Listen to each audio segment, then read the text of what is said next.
Okay, it's 9 o'clock, so we're going to call this meeting of the Bricktown Urban Design Committee to order. First order of business is the approval of roll call. Sandino Thompson. Present. Omar Curry. Present. Omar. Present. Okay. Jonathan Dotson. Present. Mark Crittenbrink. Here. Tom Wilson. Here. You have a quorum. All right, great. We do have a quorum. Okay, on to item number 2. Approval of minutes from September 9th, 2015. Has everybody had a chance to review the minutes from that meeting? Any questions or comments? I would entertain a motion for approval. I motion we approve the minutes. All right. It's been moved and seconded that the minutes be approved. All in favor, say aye. Aye. All opposed? Abstentions? It's approved. Abstain. I'm sorry. I wasn't here. Yeah, that's true. Mark abstained. I did. So the minutes have been approved with one abstention. Item number 3 is cases withdrawn. There are none. Continuance request. Item number 4. There are none. Item number 5 is the consent docket. Are there any items that need to be removed from the consent docket before we proceed? Okay. Staff? No. Okay. So we'll go to item number... Oh, do we need to take a vote on the consent docket? Okay, sorry. All right. Can I... Go ahead.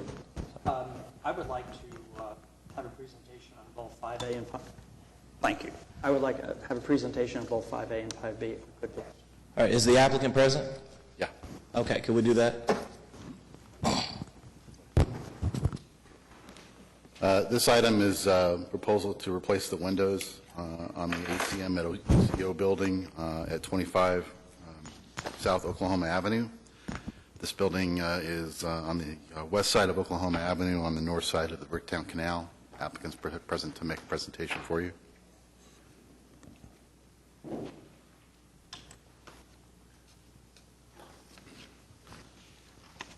All right. Applicant's present. Can you please state your name for the record? Yes, sir. My name is Dan Crossman. I'm with KBR. We are here acting as agent today on behalf of the University of Central Oklahoma, the owners of this particular building. We are agent because we are the university's on-call construction company and design firm. This is a building that the university purchased 3 years ago that was in quite disarray.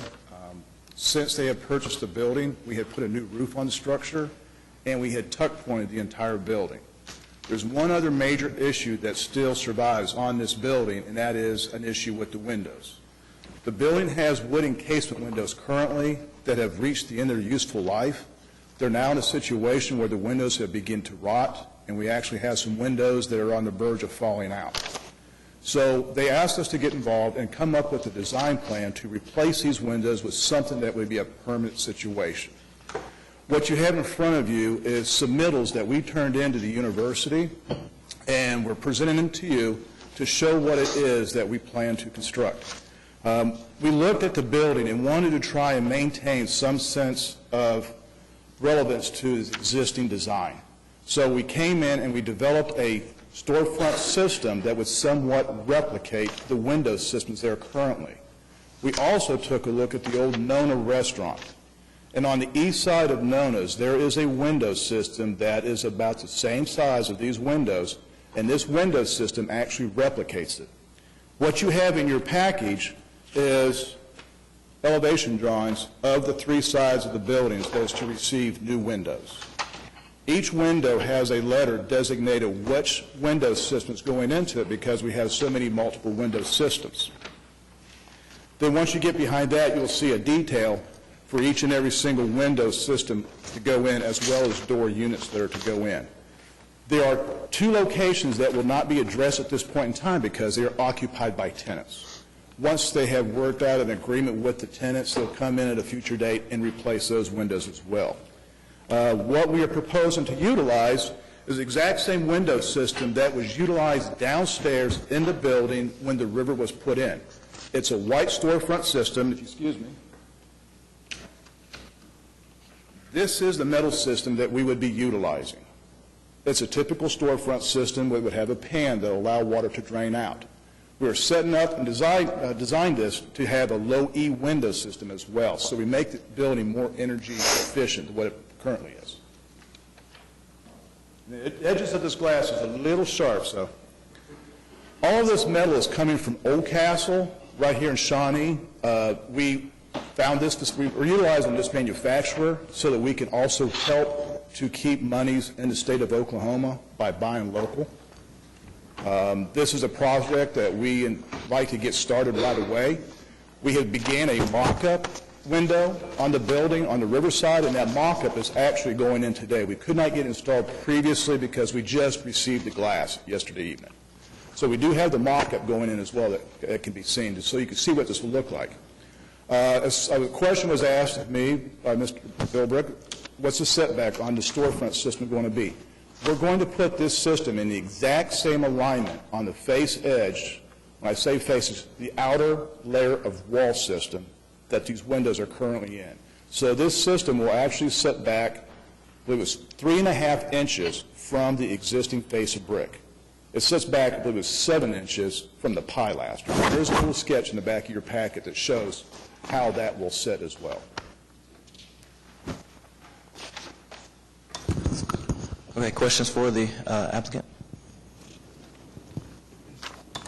I have one question. Are we approving all the windows, including those that you're not currently installing, or just the ones that you're installing? Just the new ones. So you would come back and request it again? Yes, sir. Okay. It might be that at that time, it would not, if the amount of window being replaced is less than 20% of the surface of the building, it would be administrative and not come back to the committee. Okay. And it actually, the amount of windows left would be less than 20% of the face edge of the building. I have a question for staff. Michael, do we know the age of these windows? Are they original to the building or when they were replaced or anything like that? I don't know that. I can answer that. I believe these windows are retrofits that were put into the building. Like I say, they are wooden casements. What we found when we tore out the mock-up window system is that somebody had come in at some point in time and had individually framed this with a newer 1.5 wide 2x material. And when they framed the windows in, they failed to put any flashing system in, which is a big problem causing water to leak. Actually, there's one particular floor in particular where we had built a brand-new recording studio, and with 3 weeks, the floor was ruined because of water pouring in through these window systems. So no, these windows are not original. I do not know when they were installed, but they're definitely not original to the building.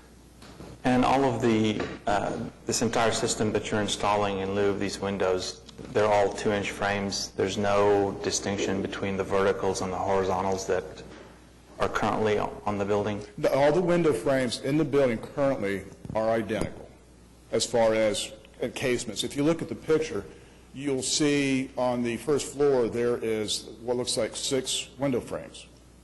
There really is 6 individual window boxes that are put into a wood frame system, and again, with no flashing in place. I understand, but what you're proposing is a 2-inch by 4.5-inch system. That's correct. That's an aluminum system, but I mean, if you look at that picture of the building, there's a lot of character into those windows that differentiate them from a 2 by 4.5-inch. Yeah, that's why I say we were taking a look at the Nona's building because they had the exact same system. What we're looking at doing is having the 2 vertical uprights like the building has currently, so we break it into 3 panels, and then there would be a horizontal member that would run across it to fill in that archway with additional glass. So it would replicate the east window on Nona's exactly, and it will still try to maintain the look that we have here. They wanted to go away from the wood casement systems like you have here now because they want something that's going to have longevity.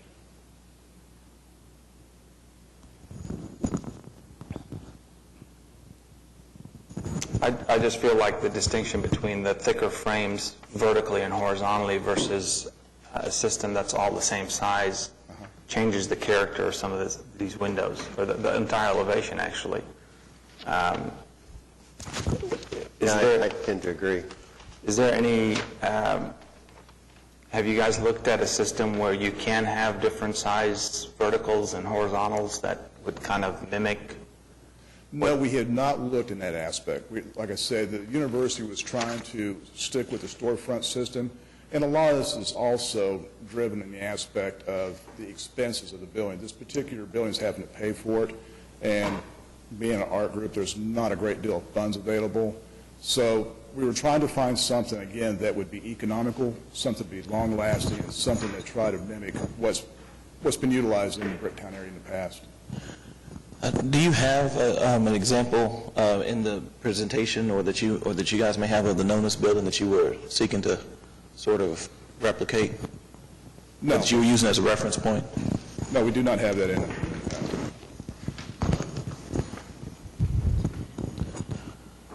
Okay. Additional questions? Well, I tend to agree. I think it will totally change the character of the building to go into with what's being proposed. There's no delineation. There's no dividers in the windows. I mean, this is, the picture I'm looking at here is historical in nature with strong vertical and horizontal elements that break it into a lower window and a transom. And what's being proposed is something that you can see in any shopping mall. So I think we lose a lot of the character when we go with this system.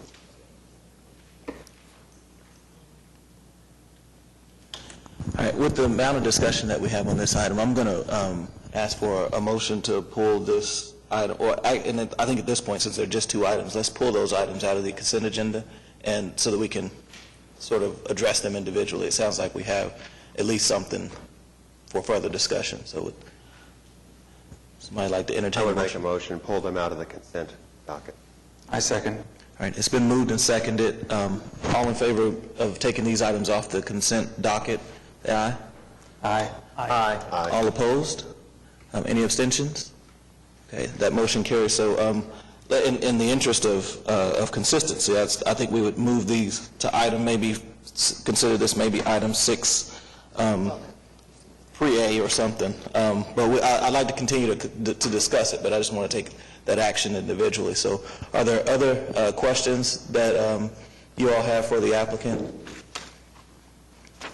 I think I have one. It sounds like there's a little bit of conversation still to take place.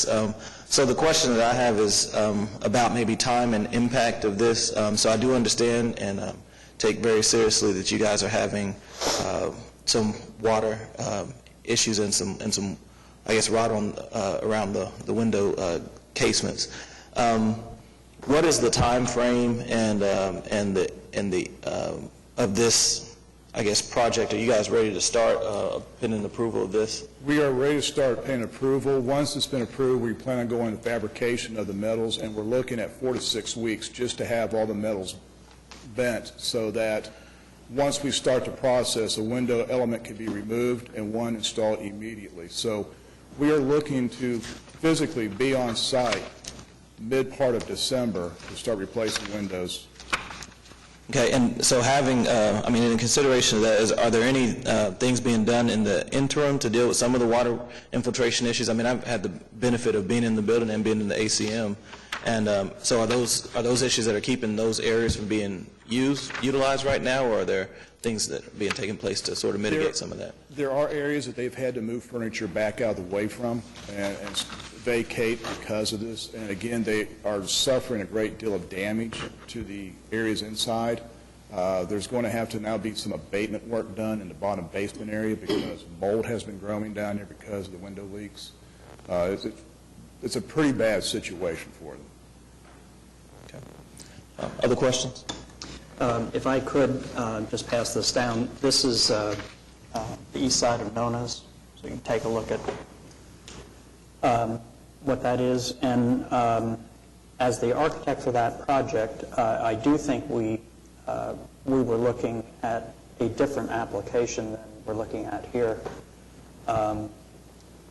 If you notice the rectilinear windows in the third floor and the first floor, we wanted to differentiate the second floor and put the arch windows in. So I don't know that it's necessarily a parallel discussion. And remind me on that building, was that new construction? Yes. The entire building wasn't new, right?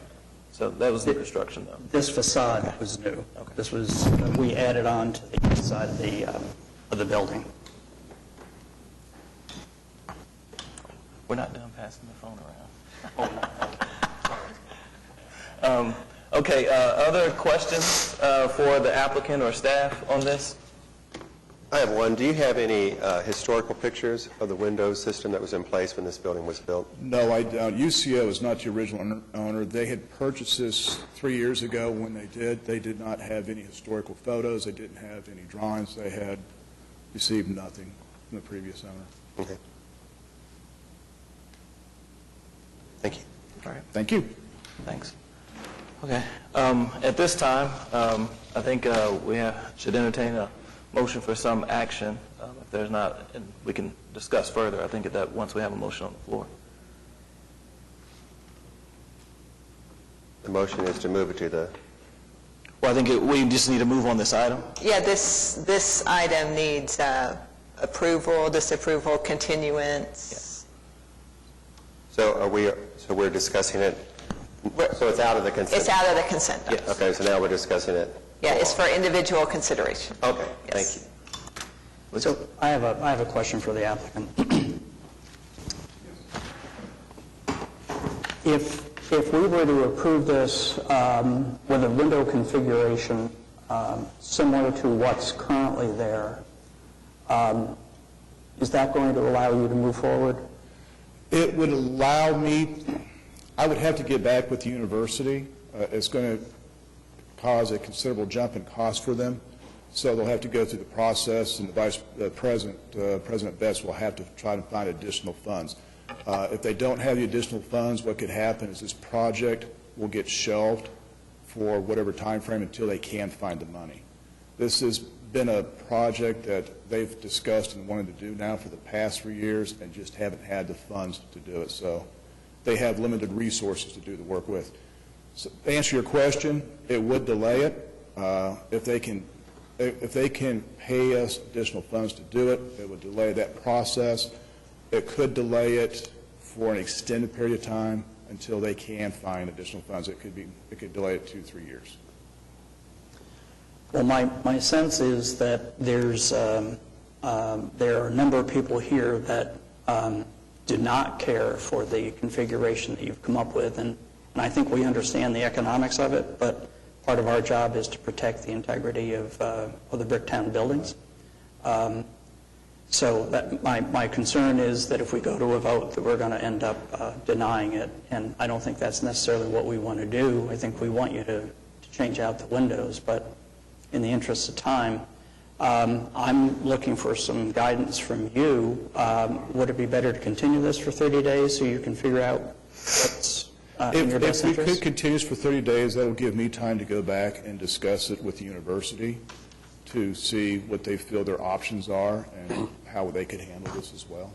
Yeah, I would also suggest that we all work together to see if we can find some historic photographs, because I am not convinced that echoing what is clearly is not the original. I don't think just saying, hey, match that is necessarily appropriate.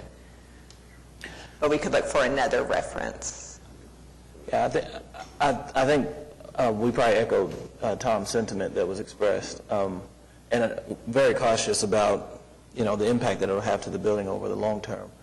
So I guess if I'm hearing from hearing your feedback correctly, would 30 days maybe give us all a better chance to kind of dive into this a little bit? Right, and it'll give me some time, too, to see what we might be able to do with some other options.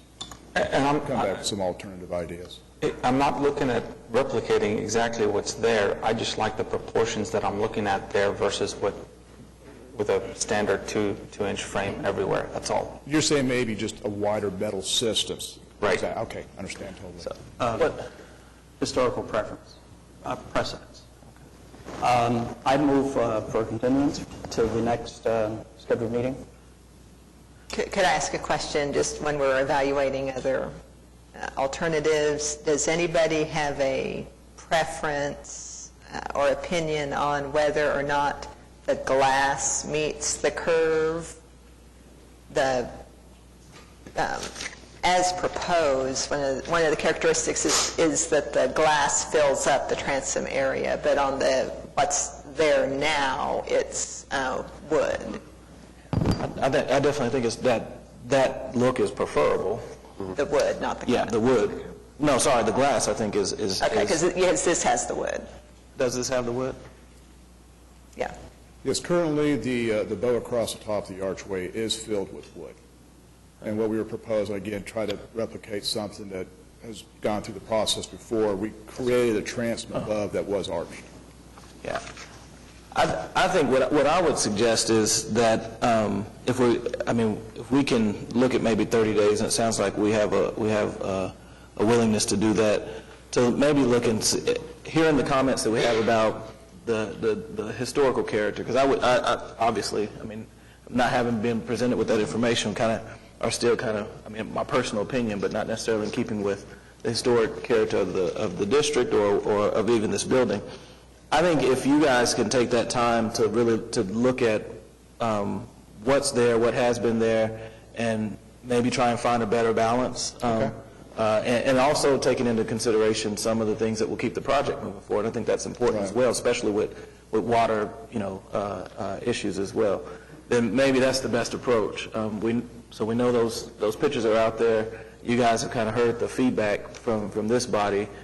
You can work with staff in the interim. Maybe we try and just come up with a bit better solution, or maybe bring us a few options so that we can really try and move this thing forward in 30 days. And again, they're putting the mock-up in today, so if members would like to take a look at it, and maybe after you see it, have some additional ideas what you'd like to see, you could give me that feedback as well, and that way we can try to incorporate everything. Which facade is it on? It is on the water side. It is on the west end. Okay. It'll be the obvious one. It's the one that will be watertight. Since When I look at, I'm sorry, go on. I just want to make one quick comment. Since we're on this picture, can we do something about that banner Which banner is that? up at the top, the rip one? I'll get with them. They're in the process now of having the painting across the top of the band that says ACM UCO redone. We had painted that band, and then a year later we were in there tuck pointing it, so a lot of the paint disappeared when we ground out all that mortar. So they've already gone through the process of repainting that building. But I also mentioned to them that the banner is it's needing to be replaced. It's a bit shredded. Are they painting that stripe, the black stripe that was already there? Yeah, they're repainting what was there currently. This side has a banner because it is over top of windows. Okay. Hey, Lisa, if I forward you that picture, will you share that with everyone just so we can see? If I look at the historical pictures, which Jonathan pulled up, they were square top. It doesn't look like that you would think that there was arch top there originally, but they were square top. So I would think perhaps when you come back entertaining that, perhaps that would save you some money in making some changes and avoiding the arch top, because I would go for whatever was the closest to what was there originally. And that looks like one of the original pictures, and the windows are infilled with wood at the top. Right. Actually, if we come in and use a metal flashing system to create that archway across the top, since we're using a storefront system, it will definitely help offset some of the costs of trying to create a wider volume system in it. I mean, that would be my driving, Okay. that would drive my decision, is what was there originally and how close you're getting to mimicking that. Okay. I would also point out that in the original, there are divided light on all the windows, and I think you're showing one undivided light. Right. So I would make that consideration as well, because Okay. that would go a long ways towards making it look more historical. Okay. At the risk of total anarchy ensuing from Robert's rules, I think there is a motion and maybe a second on the floor. So I think we can move towards further discussion in the interim. But There's a motion. Could someone restate the motion? right. I'll restate the motion. I'd like to continue this application until the next scheduled meeting of the Bricktown Committee. Second. Okay. It's been moved and properly seconded. So is there any other discussion on the item? Mark, I think I might have interrupted your comment. But Yes, you did. yes. No, I got my point across. Okay. Any other comments? Huh? Yes. Second by Jonathan Dodson. All right. Seeing no other comments on the item, I think my comment would just be sort of taking what you heard here, and maybe if there are two different options, even to present, it just feels like that gives some leeway to make sure we can get this thing moving forward. Because I think we all get the urgency of it, but want to make sure we do a a good job with the design. Okay. So, I thank you for your time. If you don't mind, I'm going to scoot out the door now so I can start working on this. All right. okay. Thank you. Thank you. Yeah, we're going to vote. Okay, so all in favor of the motion to continue for 30 days? Say aye. Aye. All opposed? Any abstentions? Okay, the motion carries. All right, we'll move on to the next item that has been pulled from the consent docket for individual consideration, which is item formerly 5B, BCA 15-00024. Does staff have any comments on this item? Yes, it's an application for a new 10-story building at the southeast corner of Mickey Mantle Drive and East Sheridan. You saw a presentation on this particular application at your last meeting in September, and you provided a lot of positive feedback to the applicant. We placed it on the consent calendar because we believe that after reviewing the project against the applicable development standards and guidelines, that it meets all those, and therefore we place it on the consent calendar for your consideration. The applicant is present to make a presentation to you at your discretion. All right, well, I think we did take the action of pulling these, so if the applicant is present, would you please give a presentation, state your name and title for the record? I'm Kershell Rickard with Blackledge and Associates Architect. We are proposing, I'll keep it short and brief, a 10-story building on 202 East Sheridan. The idea is to have retail on the first floor. Floors 2 through 8 will be office. There could be a possibility of extending the retail up onto the second floor, depending on the tenant. And then the 9th floor, as well as part of the rooftop, would be a restaurant or meeting rooms. So right now we're just proposing the building. Any kind of streetscape, signage, or lighting will be addressed at a later date once the tenants are known. If you have any questions. All right, questions from the committee members? I noticed that last time we had this presented, we talked about actually giving retail access. Correct. Did we amend that at all? We redid this on the, if you would go back one, please, Mike. Thank you. We redid this. Like I said, depending on what we have as a tenant on the first floor, the idea is to address the interaction on the street level with signage. We would do horizontal and blade signage to make the street level more interactive for people passing by. As you can see in this rendering, we've also set back the entranceway to help define where the entrance is and all that good stuff. So that would be the entrance in for the retail? Correct. That will be the entrance for one of the retails, yes. Okay. And will the other retail bay mimic that as well? The other retail right now just has an awning over it, because the idea was to keep that corner on the corner to be more kind of like a glass box or, like a destination point. So again, depending on how many tenants we get, right now we have the first floor divided up into 3 retail spaces. So that could be 2 retail spaces or it could be more than 3. It just depends on how we get the tenants, if that makes sense. On other projects like this, like I'm thinking Century Center, the parking garage, there's a slew of revisions afterward to address exactly where the tenants need the doors and exactly where they need their awnings and signage.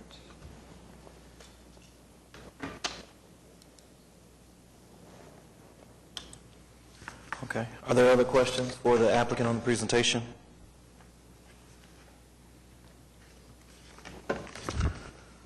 Have you worked out any parking, or has the owner worked out any parking issues associated with the building? If we could bring Andrea up here, she's part of the owner, she would know.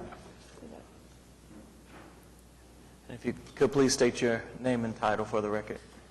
Yes, I'm Andrea Cummins-Malherbe, and I'm part owner of the lot at 202 East Sheridan. My brother, Clark Cummins, has been working on getting parking So we know that there's currently, Maserati's parking lot is just down from us. I know they have parking available. And then I know I believe there'll be more parking coming into Bricktown, is what I understand. So we know it's an issue. Yeah, so, but the expectation would be to look at either existing structured parking or existing lots to Right. fulfill the parking needs. And I just might point out, in the future, there will be a streetcar stop out in front. Of this area, yeah. That's a good point. Other questions for the applicant? So I did have one question. I mean, I think this is coming up for essential, this will be for kind of our final recommendation of approval moving forward. Is that right? So I'm sorry? this is the sort of final approval for this item? Yeah, they have indicated, and we have discussed the fact that we don't have any of the details necessary for the signage or the streetscape, and they will come in with a separate application for that at a later date. Okay, I guess I'm curious, this may be more a question for staff than the applicant.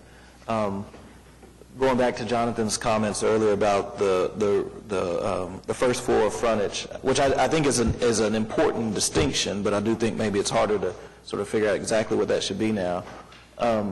Would those things necessarily come back for approval, or if we were to approve this as it stands, this would be what we would expect to see on the first floor? If they got no tenants, this is what you would expect to see on the first floor. Okay. That they'll get tenants, and the tenants will come in and with where the doors need to go. I'm trying to think of a better way to explain it. Well, I guess what my concern would be, and this is something I think we expressed it when you guys presented this last time. I mean, I definitely think the design and the approach is pretty solid.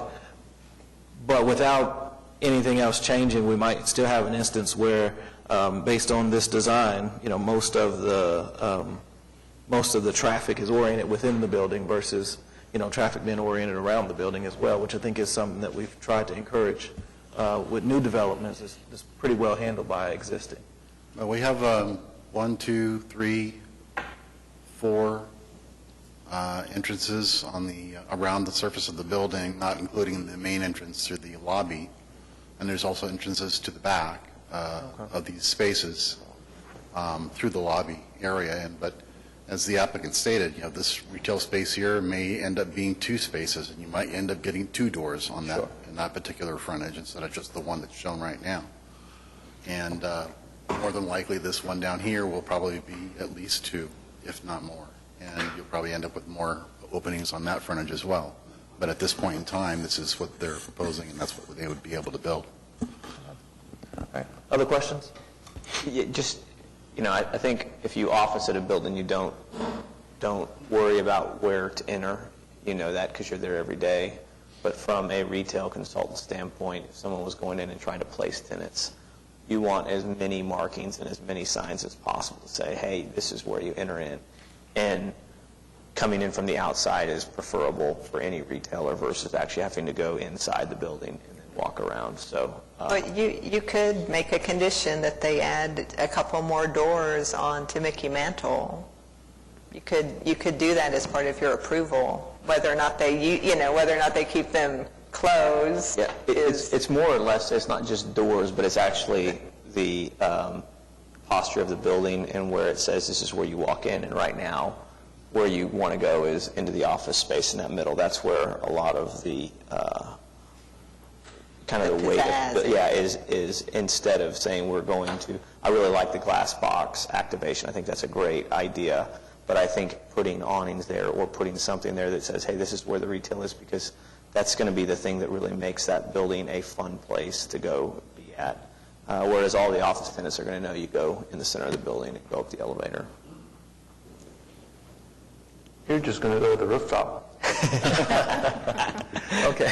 So is there any other comments for the presenter? Yes, I have one. We do not have an elevation of the east side, is that correct? There should be one. Is there? Oh.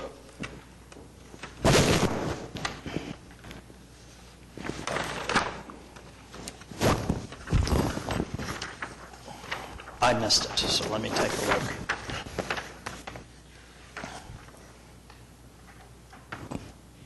Okay, very good, thank you. Okay, other comments? All right, thank you. At this time, I'd like to entertain a motion on the item. I make a motion to approve. Does this motion also include the demolition of the current building in place? Okay. All right, it's been properly moved. Do we have a second? I second. All right, it's been moved and seconded. All in favor of this motion, please, sorry, go ahead. Sorry, additional comment, I apologize. I have one other question for the applicant. Do you have a sense of your time frame for starting this project? I think that's all going to be dependent on the tenant. They are currently working on getting tenants right now, but I do believe that they are going to try to start as soon as possible. Again, that's dependent on how many tenants they could get, how they get that figured out. Is it your intent to take down the existing buildings prior to the time you start construction on the balance of the project? No, I believe it'll stay there because they actually currently use that as their office right now until we start construction. Additional discussion? This is for staff. This application is to demolish the existing structure, remove existing parking lot, curb cuts, and then erect the new building.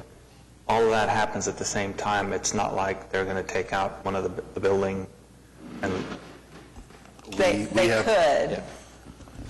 Yeah, they could take it out separately. I think it's a timeline, so essentially, that's probably item number one, so it could happen before the next item happens. Which probably factors into Tom's question as well. Other discussion on the motion? Okay. We move forward to a vote. All in favor of this motion to approve this this item as presented, please say aye. Aye. Aye. All opposed? Any abstentions? All right, the motion carries. Okay, moving on to item 6A, cases for individual consideration official. We have BCA 15-00023 by Tim Johnson, Johnson Associates for Joey Chief. Is the applicant present? Yes, the applicant is present. This is an application for an expansion to an existing surface parking lot at the southeast corner of Joe Carter Avenue and East Sheridan. Right now, the parking lot extends from the corner, as you see on this slide here. It's probably about a distance of about 150 to 200 feet from Joe Carter Avenue. They plan to extend it, I guess, all the way to the Criterion Building, which is the new music venue at the opposite end of the block. In addition to the extension of the parking lot, they are also proposing to remove the existing shed that is on the site, and they are proposing to install some landscaping around the perimeter of the parking lot, as well as a post and cable fence on the interior of that landscape buffer, as well as new lighting fixtures for the expanded area of the parking lot. We've explained to you in the staff report that the metal shed has been an issue for an ongoing period of time, and as a result of that, we felt that it was important to include a condition of approval that ties the removal of that shed to being prior to the issuance of any permits for the expansion of the parking lot, so that we can ensure that the shed does, in fact, get removed in a timely manner. That completes our report. We're prepared to respond to any questions the committee may have. All right, questions for staff on this item? I've got one. So can you, briefly as possible, explain the history of the shed being there?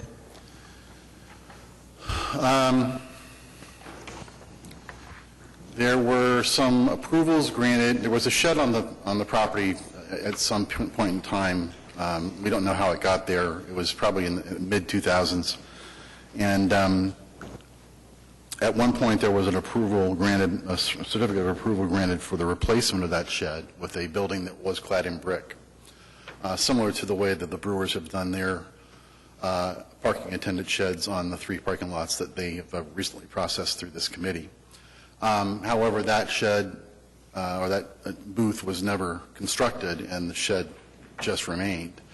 And as you're familiar with, in certain cases, code enforcement can take a long and winding road to get to completion, and this is probably one that you would have to say dropped through the cracks and was never fully resolved. So at this point in time, we've worked with the applicant to try and make sure that they agree to make that part of their application to remove it, and we've taken it a step further by trying to time the removal. Okay. Additional questions for staff? All right. Do we have any information that addresses the landscaping?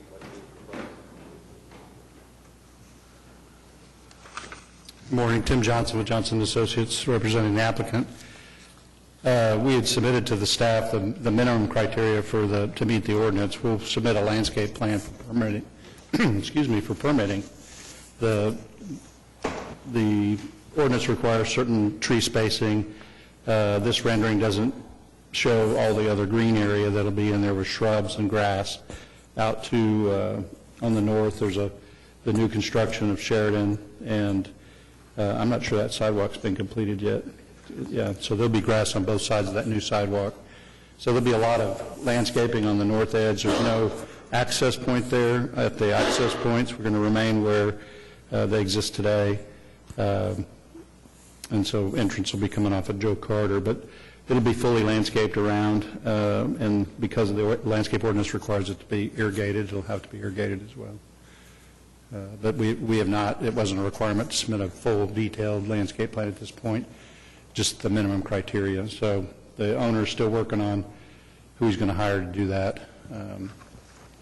And just, if I may, with regard to the application, as soon as we understood the staff's concern about this metal building, the owner agreed, yeah, we'll take it off. That, as Michael says, that dates back in history, as I do with this particular lot. I mean, this was one of those lots back in the day. You'll remember, Tom, when the Board of Adjustment would grant variances to allow them to be gravel for a period of time. This is one of those that the current mayor at the time had a real problem with and stood up and said, no more gravel.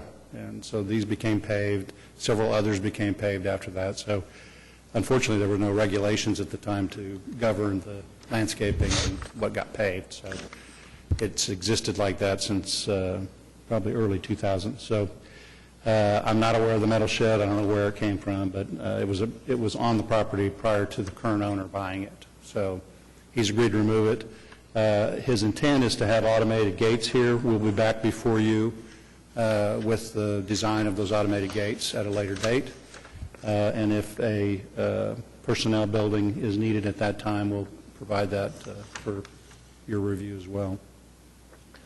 So as it's proposed right now, there wouldn't be a gate or, a station necessarily for a parking attendant? That's correct. What it would be is the attendant would show up at whatever particular periods of time are popular, probably sit in their car, which is common without Bricktown. So, and obviously this is an interim use of this property. This has a higher and better use in the future, especially with the criterion going in. Other questions? So you're, again, back to the landscaping, so you have trees, you have a hedgerow that'll surround the property, it looks like. Do we have any standards for light, parking lot lights? No. No? Not in Bricktown, no. Not in any design district that I'm aware of. Right there. Other than the foot candle standards for how much is placed on the surface of the parking lot. But in terms of the design, there are no standards for the standards. No standards for the standards. And these are inexpensive fixtures that are commonly used in temporary parking lots in Bricktown. It's a standard Cobra head on a wooden pole, which is an OG&E standard fixture. And the intent is, again, to provide the lighting as necessary to meet code on the foot candles, but as an interim use, we don't anticipate this being here forever. So. Okay. Other questions for the applicant? All right. There are no other questions. I would entertain a motion on this item? I do. I was just going to discuss it amongst us. Yeah, I think we can discuss it at once the motion's on the floor. Okay. I make a motion that we approve the item as presented. Do you want to add the condition about to affirm that the existing metal shed is removed prior to the issuance of the building permit? That's how Can I staff respond? recommended Can I make a comment regarding that? We intend to hire a single contractor, and that contractor will act as the general contractor to remove the building, install the conduits for the lights, and surface the lot and stripe it. To make it a separate application it creates a problem. I mean, permitting is not easy. We'd much rather have a single permit that includes the removal of that building, and to be assured before a CO can be issued, the building will be gone. Okay, so let me sort of amend our order, so I think we can discuss, if you want, if there are additional comments or discussion on the item, let's do that at this time before we entertain. Oh, we need a second. Did we? No, I'm saying, I would suggest we withdraw the motion and just discuss the item further if there's further discussion. Is that all right? Yeah. Okay. So, Jonathan, you had some? Yeah, I was just, I know that this is an interim use, but I'm not super excited about saying this is the highest and best use at this point for another surface lot in Bricktown. I think there are a lot of surface lots. It doesn't sound like we have much to go on in terms of requirements for what these lots should look like if people are going to surface them, in terms of landscaping, breaking them around. There are landscaping regulations and guidelines for screening, specifically screening it from the street, and landscaping can fulfill that. It's not necessarily a fence or a wall. I just wanted to hear other people's thoughts on. I think it'd be instructive to see more of what the plans were with landscaping, and it's hard for me to see, Mark had mentioned like the hedgerow or something like that. I think if we're going to go with the post and the chain kind of, border, then it's much preferable to see some kind of landscaping there as well. The post and chain is used in Bricktown, and it's been approved before by the committee. And there's a sheet LP that shows the number of points that are, landscape points that are required and the number that are provided. And it shows, it's a little hard to read, this little kind of light dashed line describes the border of the shrubbery. I can read the standard for you. Where off-street parking abuts the street frontage, either or both of the following screening options shall be installed and maintained so as not to encroach upon the public rights of way. First option is a minimum 3-foot-high wall or fence. This cable fence is clearly not a screening option. It doesn't screen anything, so that's not intended to meet that part of it. So the second option is a minimum 5-foot-wide irrigated landscape area. Now, it doesn't go into what kind of material is put into that landscape area, other than the fact that it is a screening option. Therefore, we read that to mean a hedge. And we read his landscape plan that is shown on the plan for that line that's shown along through the trees on the north side and then of course also on the west side to be a hedge that would meet this requirement. And that's why we're recommending approval of it. Yeah, I think it seems like the real question is the temporary nature of, this proposed use. I think about the 9-hole, the putt golf, the miniature golf course that's gone in, and that was an express temporary use. So, we made some concessions on their design. I think they also tried to make sure they did as much as they could, but, not wanting to, understanding that there should be or would be an expectation of something coming forward. I think there is an existing parking lot here, so this is a pretty massive expansion of that parking lot. But if you look at what the existing parking lot is, it probably an improvement on what's there existing. But then it's more of something that maybe is in between what you would want to expect. And we did So that I understand the, I'm Go sorry. ahead. So that I understand, so the landscaping and what we're doing that with trees will go around the entire parking lot, correct? Not just the expansion? No, it's required along the 2 street frontages by code. It looks to me like they're also proposing it on the other 2 sides as well. It's looking like... And it is along the entire existing and expanded portions of the parking lot. So it'll go in front of the Yes. existing? So it'll improve an existing condition visually? It'll improve the appearance of the absolutely. existing parking lot, right? There's not a stick of grass out there now. Just by example, this mimics what's along Sheridan and Joe Carter. This mimics the landscaping that was used in the Red Hawks parking lot, which is south of Reno from the railroad tracks east. The former Red Hawks parking lot. Sorry. But that's the exact same landscape plan. The same hedges, same tree spacing, same type of tree, the London plane. So that's, and again, that's grown up to be very nice. You can't even see the post and cable now as it's grown in. So what staff is saying, this is meeting the standards of Bricktown. And what we're questioning are those standards low. And I know all about low standards. Just throwing that one out there. Okay, very good. That answers my question. Thank you. Is there other discussion from the committee on this item? Okay, I'd like to move ask for a motion on this item. I would make a motion that we approve this item as presented. Would you like to include the conditions on the demolition of the structure in that motion? No. I believe it all happens at one time. That should be adequate. Okay. I do agree it should be one permit. Okay. I second. All right, it's been properly moved and seconded. Is there other discussion on the item?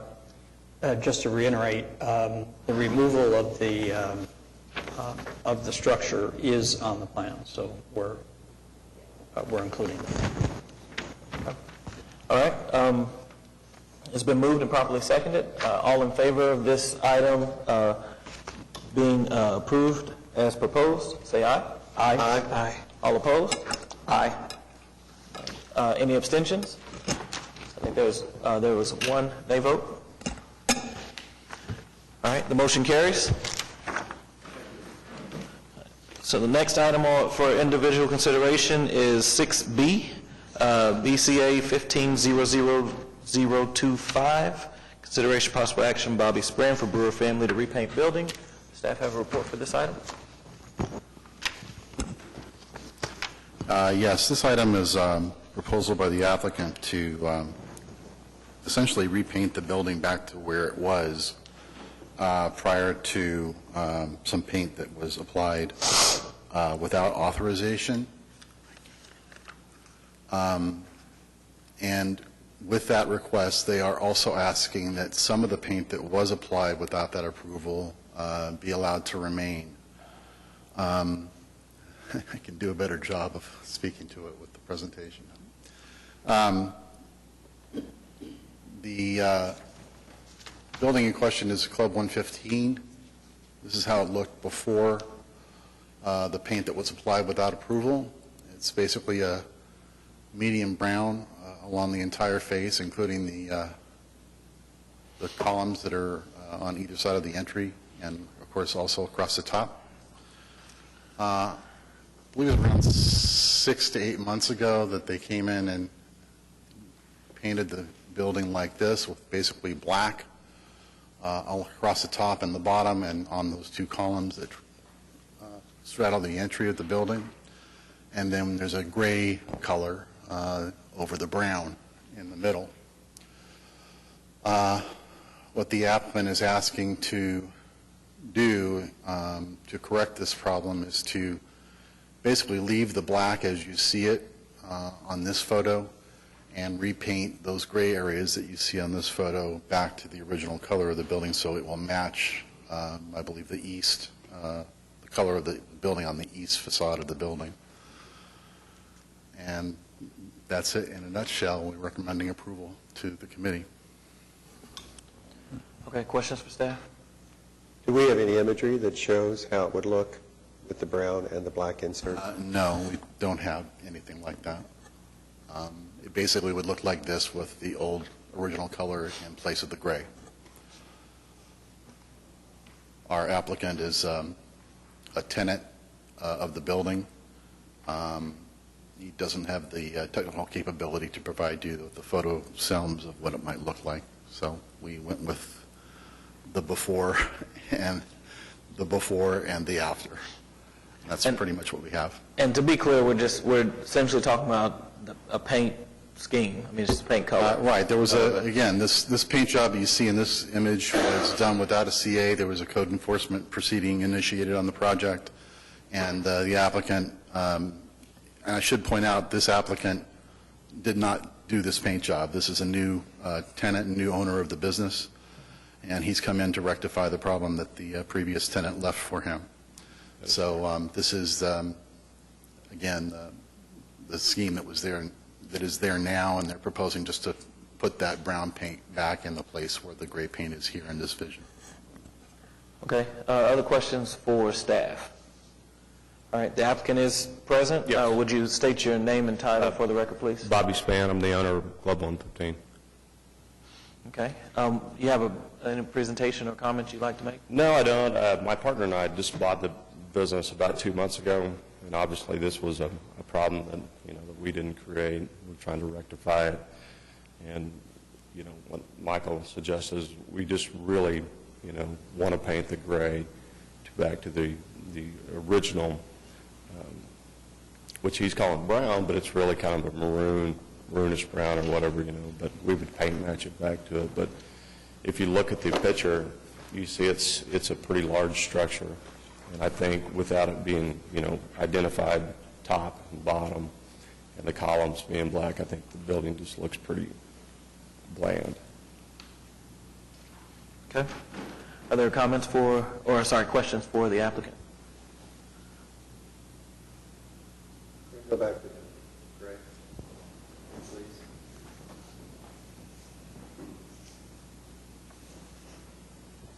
I guess I question how good that brown's going to look with the black, and not having an image. It's hard to say. Yeah. I also question the two vertical columns being really thin, if they're proportionate enough to stand out on their own.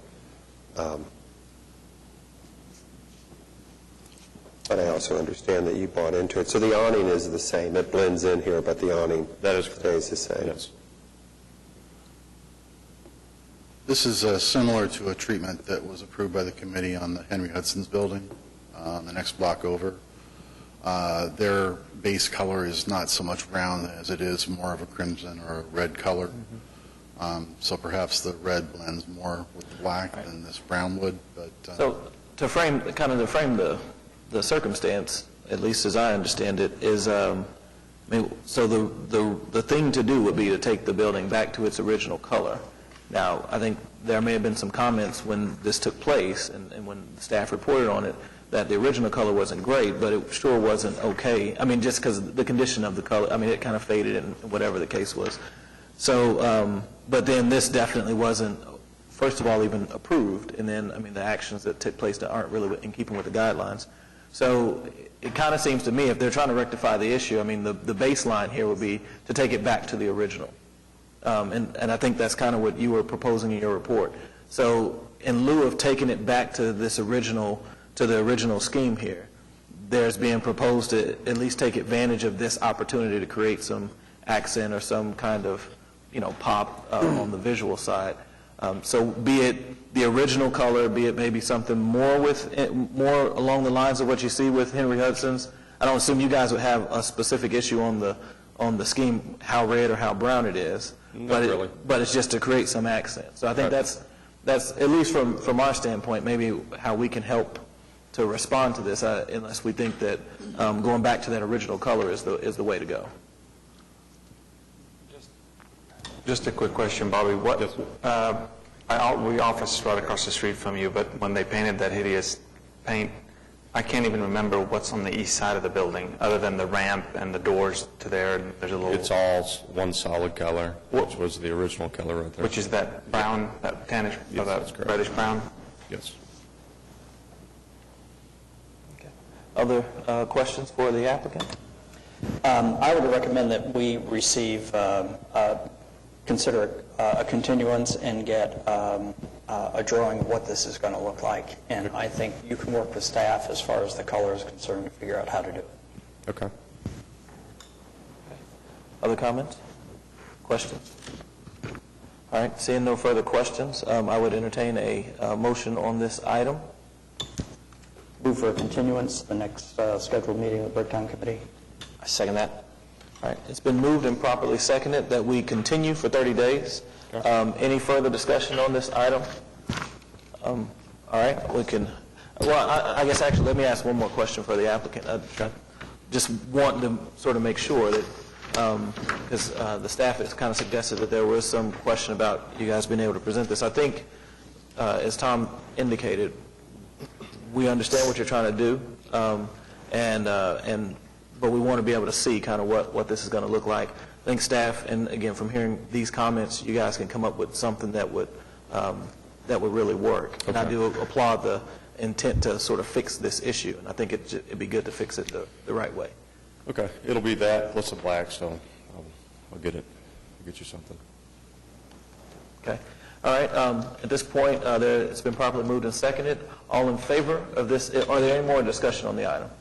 I would make a discussion. I think this brown is ugly, and I don't think it goes with the black. I think you should consider a color that blends more with that black and works with the black. Okay. Yeah. I thought that's what we were saying. Well, I don't think brown would go with the black at all. It's really kind of a maroon color if you look at it.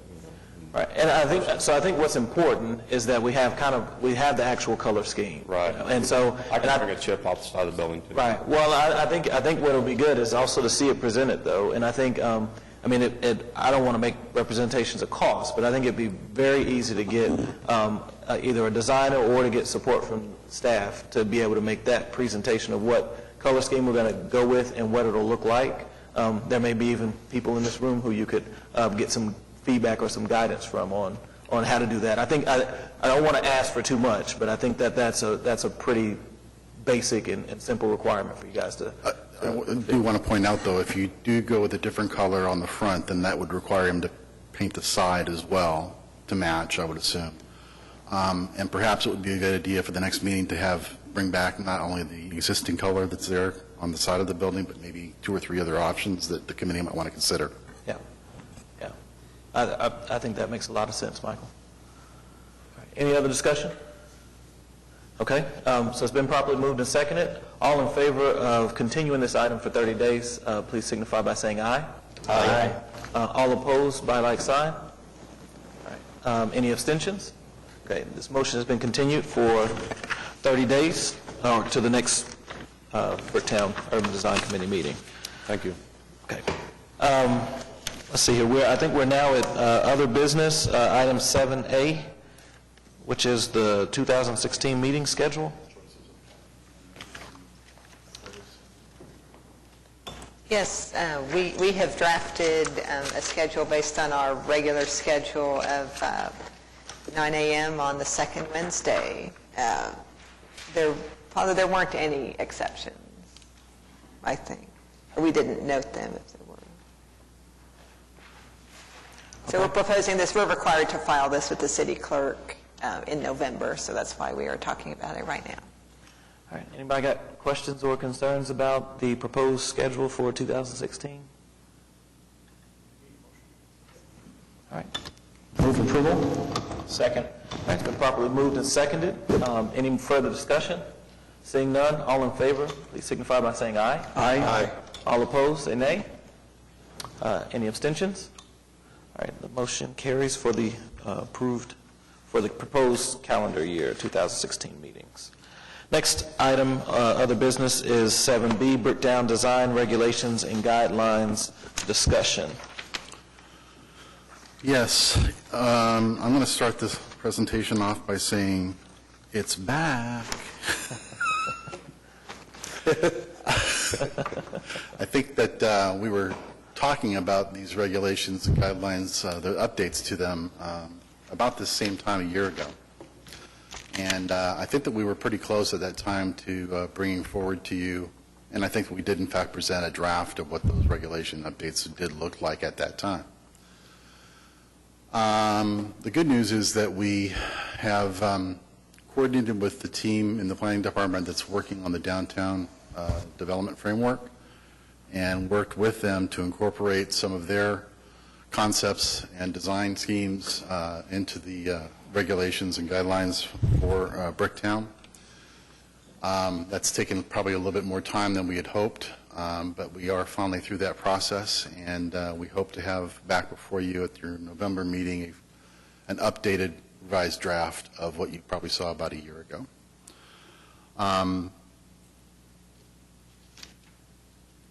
That will take into account the discussion we had at our workshop last month, which was about the height of buildings in downtown, and we took from that basically that the committee is pretty much fine with the regulations and guidelines as they are right now, meaning that the regulation is a maximum of 140, but the guideline is 80 feet, and that that guideline does allow for higher than 80 feet up to 140, provided certain circumstances are present on the block where the building is being proposed. And a good example of that is the building you saw earlier on this agenda, the 10-story building that's on the block with the two large hotels and the parking structure. The bad news is that instead of, I think, around 40 to 45 pages a year ago, it's up around 70 pages now. So there's a lot more to consider.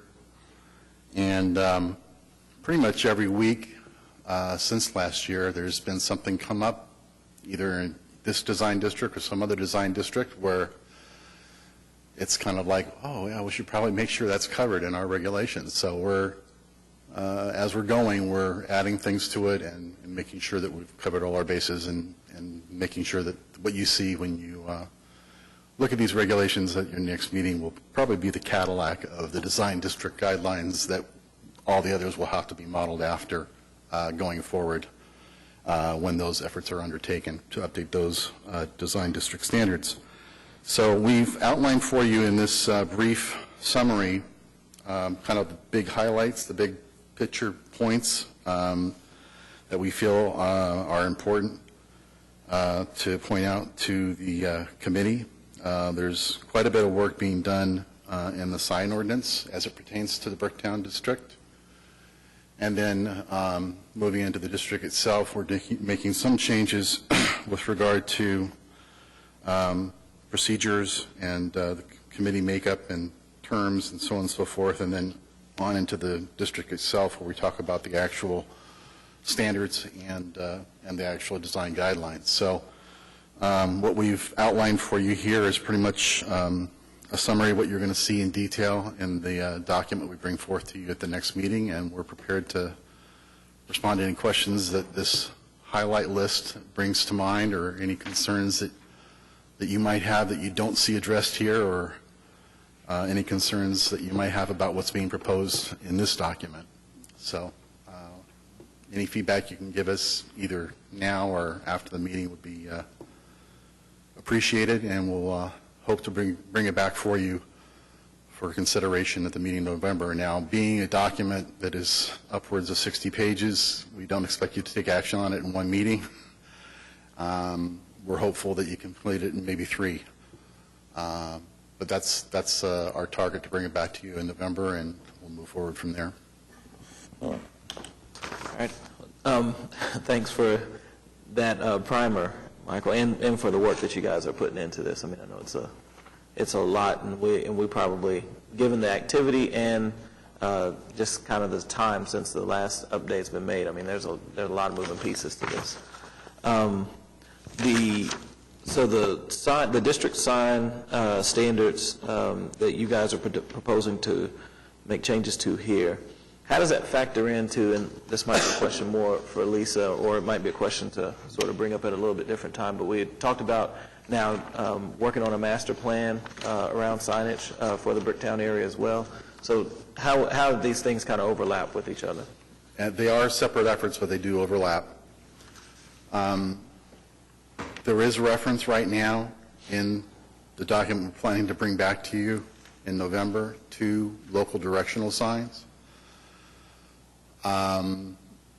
There may be meetings between now and the meeting next month that will take that out of this document and move it into some other document. But we are focused on trying to make sure that we have some attention paid to that issue, because clearly it's becoming a very popular subject, and something that I think people have recognized a need for in Bricktown for quite some time, and so we're working on trying to come up with a way to regulate that, but to also allow it to happen in a manner that is acceptable and not garish in any way. So we've assembled an internal planning department team to work on what we're calling the signage master plan. That's not exactly what it is, but that has kicked off, and we'll report back through in a couple months. Okay. I may have missed it, but I don't see anything in here regarding demolition. Is that something that's... The demolition provisions were updated in the demolition ordinance that came through to you in the past year. Yesterday was the second public hearing at City Council, so the final hearing is in 2 weeks. And assuming it is passed, then it'll be effective in 30 days. And so at that point, the committee would have new regulations and it's mostly guidelines, new guidelines to evaluate demolitions. So that would be October, so by December 1st, they would be. Right, and those guidelines were proposed for design, for the sort of design district, or was it for the urban core? It's only for the design districts, excluding HP, because HP already has more specific guidelines, and they were design form and urban character, structural integrity, accompanying proposal for replacement, economic feasibility, and architectural or historic significance. So there are 5 criteria that the committee can weigh in any shape they see fit for each specific site. Okay, thank you. So this, since the demo ordinance is tracking ahead of this, the demo ordinance as it's written right now replaces it's either J or K in the existing guidelines. And then by the time this is ratified, that whole section is going to move to a different, like M or N. It moves to a different place, but it's still the entire section. What do you think the timing is on this? Like I said, we're almost, we'd like to, we intend to bring a draft to your next meeting, and as soon as you recommend approval, then it will go to Planning Commission, and then it'll go to City Council. So it's several months out at this point. In terms of to complete the process, This goes through the hearing sort of process as well. Yeah, right? It'll come here, then it'll go to 2 or 3 Planning Commission. I don't have my master calendar with me. It goes to 2 or 3 Planning Commission meetings before it's recommended, and then it goes to 3 public hearings at City Council. So it just takes time. Other questions about what's being presented? So the faster you approve it, the faster it'll happen. I got the pressures on us to kind of keep the thing moving. Okay. Is this something that we need to take action on? All right, I didn't think so. Okay. Our intent of this was just to kind of recap everybody the big points of what we were trying to accomplish in the ordinance update. And a couple of weeks ago I said, now where did this all start? It all started when some time ago, but the primary impetus was the committee had asked for more guidelines and details on contemporary building materials, on new construction, how it should be similar or different, and what are the evaluation criteria about the material aspects. That's where it started, and then the downtown development framework work was completed, so we enveloped that, and then various other questions have come up in the past couple of years where clarifications were necessary, like the signage. Any other comments, questions before we move on? All right, we'll move to item 8A, administrative report. Staff want to just give us an overview of? Yes, we have approved 2 CAs administratively. One is a revision to a approval that was granted back in 2012 for a sign on Sheridan for the parking lot that resides behind Willows and Henry Hudson's. There's an entrance there at the west end of the row of buildings on East Sheridan, and a sign was approved there a couple years back, or 3 years back. And they did apply for an extension, and that extension was granted, so it's still an active case, and what they're doing now is just coming back to revise the application to remove some ornamental light standards that were part of the design of that project. The second item is just some miscellaneous cleanup items going on with the design and updating of the Mighty Key building on East Sheridan. That's been approved as well. So. All right, any comments on the administrative approval report before we move on? All right, other comments from the planning department staff? We got them. We seem to have quite a bit of discussion this meeting. So, comments from committee members? I just have one comment about SPUD 825. What was the final ending of that? Oh, that was going to be my comment too. It was approved yesterday at City Council. Yeah, and so... Well, yeah, go ahead. So I think I emailed the staff, the committee members, when I was made aware of this through a Bricktown Association subcommittee meeting. There was a subsequent meeting scheduled by the city council person for Ward 7, and I attended. At least one Bricktown property owner attended, along with city planning staff and legal counsel and the architect for the project, to talk through some of the issues. I expressed some of the concerns that at least were presented by Omar and Jonathan specifically, as well as myself. There were a number of accommodations at least accepted in the meeting, and a lot of the issues or concerns that were presented by, at least from the Bricktown Association, I think were presumed to have been addressed as this was presented to council. And so it did get approved yesterday with some conditions that the design for the signage is supposed to come back to us. I guess. I think the one of the main points, and Tim, you might want to say some more about it. The SPUD defines the size and type of EMD and what the messaging is, but the design review of it is still within this committee's purview. Now, when this committee sees the signs, they'll be evaluated against the criteria allowed in the SPUD. So we won't be able, the SPUD will be the only thing that will dictate our ability to be able to... The SPUD will be the regulations and guidelines that the signs are evaluated against. Yeah, and it has been supposed, I didn't see the language, the final language of the SPUD. I'm sure it's what City Council approved, but I hadn't had a chance to review it.